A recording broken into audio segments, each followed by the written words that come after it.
होली खेलते नजर आ रहे हैं, गुलाल में डूबे हुए हैं, शराब पी रहे हैं, नशा कर रहे हैं, जुआ खेल रहे हैं, तमाम तरह। अभी देखिए ना, अभी जाति के आधार पर कितना अत्याचार शोषण हो रहे हैं, और बाबा साहब ने कहा कि भाई जाति तोड़ो और आप ये एक भाईचारे का त्योहार है, कैसी बातें कर रही हैं आप? आपस में गले मिलते हैं, भाईचारा मिल करते हैं, गले मिलते हैं, रंग लगाते हैं। जी भाई साहब, मैं बता रही हूँ कैसे भाईचारे का। दारू पियो, वो उसकी बहन की तरफ गंदी नजर, वो उसकी बीबी की तरफ गंदी नजर, और जो दुश्मनी पलती है ना वो होली के दिन ही निकालते हैं। और पुलिस अधिकारी भी क्या करता है, अरे होली थी, बुरा मत मानो, चलो हो गया तो हो गया। ये होली के नाम पर जो आडंबर हो रहा है ना, और जो इतिहास में पढ़ाया जाता है, मैं तो कहती हूँ बहुजन समाज के लोगों को अपना इतिहास पढ़ना चाहिए, क्योंकि ये हरदोई की घटना है, लखनऊ में, उत्तर प्रदेश में जो जिला है। पहले हरिदोई नाम का था, यानी कि हरि ईश्वर का विरोध करने वाला। वहां का राजा था, बौद्धिस्ट राजा था, बड़ा तार्किक था, वैचारिक था। उसकी बहन थी होलिका, जो कि वो भी मतलब काफी मिशनरी थी। और जब ब्राह्मणवादी व्यवस्था के लोग, जो आर्यन लोग थे, ब्राह्मण लोग थे, उनको जब पसंद नहीं आया कि भाई ये हमारे धर्म का, यानी कि जो हमारे ईश्वर है उनका बहिष्कार करे, तो तब उन्होंने एक नई प्लानिंग गढ़ी। और नई प्लानिंग के तहत आपने देखा जो वर्तमान में स्कूलों में पढ़ाया जाता है, शर्म आनी चाहिए उन टीचरों को भी, शर्म आनी चाहिए जो लोग ऐसा सिलेबस बनाकर तैयार करते हैं। लेकिन विडम्बना है कि बहुजन समाज का लोग आज संगठित नहीं है, और संगठित नहीं है और सत्ता में नहीं। उसी का कारण है कि ये काल्पनिक चीजों को स्कूल में पढ़ा देते, काल्पनिक चीजों को गढ़वा देते हैं, और जो चीजें है ही नहीं उनको हमारा बहुजन समाज का लोग तब बहुत बड़ी संख्या में उनको फॉलो कर रहा है। तो आज कहीं ना कहीं आदरणीय जी ये भी सोचना पड़ेगा, जो समाज का बुद्धिजीवी वर्ग है, आज ये उसकी नैतिक ड्यूटी बनती है, जब जो इस तरह के ये त्योहार आते हैं। त्योहार मतलब तुम्हारी हार, ये कोई विजय का नहीं है, उत्सव का पर्व नहीं है। अगर हमारे समाज की बहन बेटी पर उस दिन अत्याचार हो रहा है, शोषण हो रहा है, उसको रात के अंधेरे में जिंदा जलाया जा रहा है, तो बताइए कि खुशी का त्योहार है, ये कोई पर्व है? वो तो त्योहार कहेंगे क्योंकि उन्होंने हमें हराया और अपनी जीत हासिल की है। लेकिन ये बहुजन समाज के लोगों को समझना चाहिए। और जो लोग आज वो तर्क वितर्क नहीं कहूंगी, मैं इसको कुतर्क कहूंगी, जो कुतर्क कर रहे हैं, बहुत सारे ऐसे अम्बेडकरवादी जो सोशल मीडिया पर आकर उल्टा सीधा लिख रहे हैं और कह रहे हैं कि भाई होली मनाओ, हमें क्या लेना देना, ये जो बौद्ध है तो बुद्धू है, ये है, इस तरह की बातें आज बहुजन समाज के लोग करें। जो बाबा साहब के आरक्षण, जो नौकरी लेके बैठे हैं, जिनके बच्चे आरक्षण से तो अच्छे कॉलेजों में पढ़ रहे हैं, जो रिजर्व सीटों से जाकर मतलब तमाम सुख सुविधाएं ले रहे हैं, तो उन लोगों को सोचना चाहिए, क्या सिर्फ वो लोग बाबा साहब के संविधान के द्वारा दिए गए हक अधिकार लेने तक ही सीमित है, या बाबा साहब की बात मानने तक सीमित है? वो बाबा साहब की बात कभी नहीं मानेंगे। वो जय जयकार कर लेंगे, नीला झंडा उठा लेंगे, नीली पगड़ियां बांध लेंगे, मूंछों पे ताव लगा लेंगे, लेकिन जब जब बाबा साहब की विचारधारा को स्थापित करने की बात आएगी ना, वो कोसों दूर खड़े नजर आएंगे। तो ऐसे लोगों से समाज को सावधान रहने की जरूरत है। और जो ये आंदोलन चल रहा है, मैं इस पर भी कुछ कहना चाहूंगी, क्योंकि तमाम संगठन आज कहीं ना कहीं टुकड़ों में बटे हुए हैं, और कहीं ना कहीं हम बौद्ध भिक्षुओं को भी देख रहे हैं, क्योंकि बौद्ध भिक्षु का काम होता है मानव कल्याण के लिए काम करना, सबके लिए काम करना, ईर्ष्या द्वेष आग इन सबसे ऊपर उठकर काम करना, निब्बान की प्राप्ति करना। लेकिन आज हमारे बौद्ध को भी आपने सुना, आदरणीय जी सुना ना, मन से किस तरह की भाषाशाली इस्तेमाल हो रही थी। तो ये भी हम सबको सोचना पड़ेगा।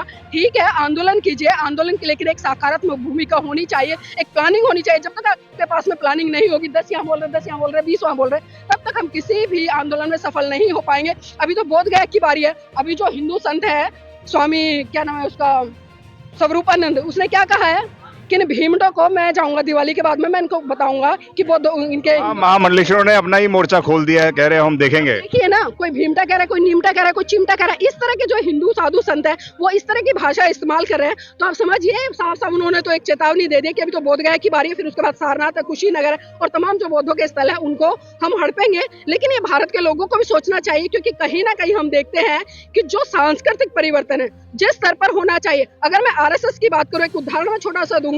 आरएसएस ने जब से गठन हुआ और आज तक उसने सांस्कृतिक परिवर्तन दिया, अपनी संस्कृति को स्थापित करने का प्रयास किया, अपनी विचारधारा को लोगों तक पहुंचाने का काम किया। लेकिन वही हम देखते हैं कि हम जैसे जो बहुजन समाज के लोग हैं, बौद्धिस्ट लोग हैं, वो अपनी विचारधारा, बाबा साहब की संस्कृति को लोगों तक नहीं पहुंचा पाए जो पहुंचानी चाहिए थी, क्योंकि हम सत्ता में भी आ गए। अभी जिस तरह से कहा ना, हमारी तमाम धरोहर, तमाम विरासतें हैं, लेकिन लोग कहाँ हैं? जब तक अनुयायी नहीं होंगे। संविधान से चल रहा है, तो आपको जो है संविधान पे भरोसा नहीं है? देखिए, संविधान किसके हाथ में आज? बाबा साहब ने एक बात कही थी कि किसी भी देश का संविधान कितना ही अच्छा क्यों ना हो, अगर उसको चलाने वाले गंदी मानसिकता के होंगे तो वो अच्छा संविधान भी गलत साबित होगा। और किसी भी देश का संविधान कितना ही बुरा हो, अगर उस देश के चलाने वाले अच्छी मानसिकता के होंगे तो उस गलत संविधान को भी वो अच्छे तरीके से इम्प्लीमेंट करके उसको लोगों के कल्याण के लिए स्थापित करें। तो आदरणीय जी, समझना पड़ेगा कि जिस संविधान की हम बात कर रहे हैं, हम बहुत आंदोलन देखते हैं संविधान को बचाने वाले लोग थे, राहुल गांधी हो गए, अखिलेश यादव हो गए, आज वो इस बुद्ध गया पे कुछ भी नहीं बोल रहे हैं। बोध गया के मामले पे क्या कहेंगे?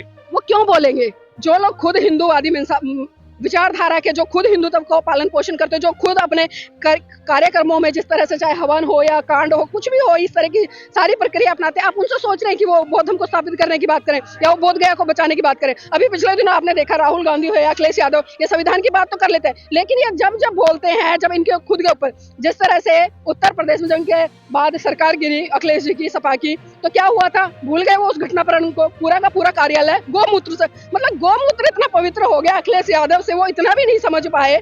तो आप समझ सकते हैं कि आज भारत देश का, मैं अनपढ़ लोगों की तो बात क्या करूं, जब राहुल गांधी जैसे पढ़े लिखे, अखिलेश जैसे पढ़े लिखे और तमाम जो पढ़े लिखे लोग हैं वो इस हिंदुत्व का राग लाप रहे हैं या इनके लिए आवाज उठा रहे हैं। अभी पिछले दिनों जिस तरह से संसद भवन से जो पुरानी संसद थी, बाबा साहब की मूर्ति हटाई गई, कितने लोगों ने जंतर मंतर पे आंदोलन किया, ना कोई राहुल गांधी था, ना कोई था। जो पीडब्ल्यूडी की बात करने वाले थे, जो पीडीए की बात कर रहे थे कि दलित पिछड़ा, कहाँ थे वो लोग? एक भी आपको यहाँ पर दिखाई दिया? आप भी इस कवरेज में थे, एक भी नेता आपको दिखाई नहीं दिया। और कारण यही है क्योंकि ये लोग सिर्फ चमचागिरी करना चाहते हैं, और जब तक ये चमचागिरी में लिप्त रहेंगे, बहुजन आंदोलन कभी भी मजबूत नहीं हो पाएंगे।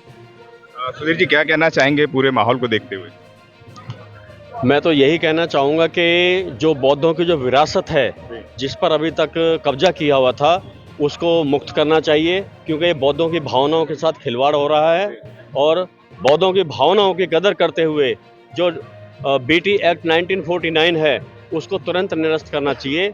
और मैं ये केंद्र सरकार से भी गुजारिश करूंगा और जो बिहार की सरकार है नीतीश कुमार जी की, उससे भी गुजारिश करूंगा कि एक समय ऐसा होता है कि जब किसी वस्तु का, किसी चीज़ का कोई वारिस नहीं होता है, लेकिन जब वारिस हैं तो उनको सौंपना चाहिए।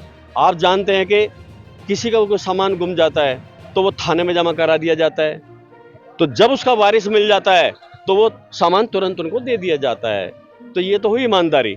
लेकिन यहाँ की जो सरकारें हैं वो भ्रष्ट हैं और बेईमान हैं, तो उनके अंदर कोई चाल चरित्र जो है वो ठीक नहीं है, और बौद्धों की संस्कृति को हमेशा से ही दबाने का कार्य किया है, उसको नष्ट करने का कार्य किया है, उसको दूषित करने का कार्य किया है।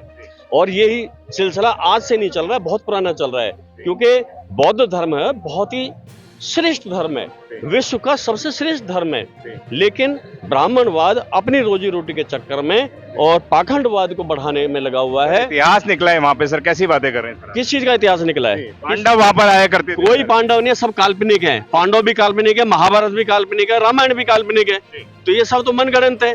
और आर्कियोलॉजिकल सर्वे ऑफ इंडिया है, वो उनके साथ मिला हुआ है, उसकी आंखें बंद हैं, उनके कपड़े उतार के देखो तो भगवान बुद्ध नजर आते हैं, उसको कोई भी पहचान लेगा।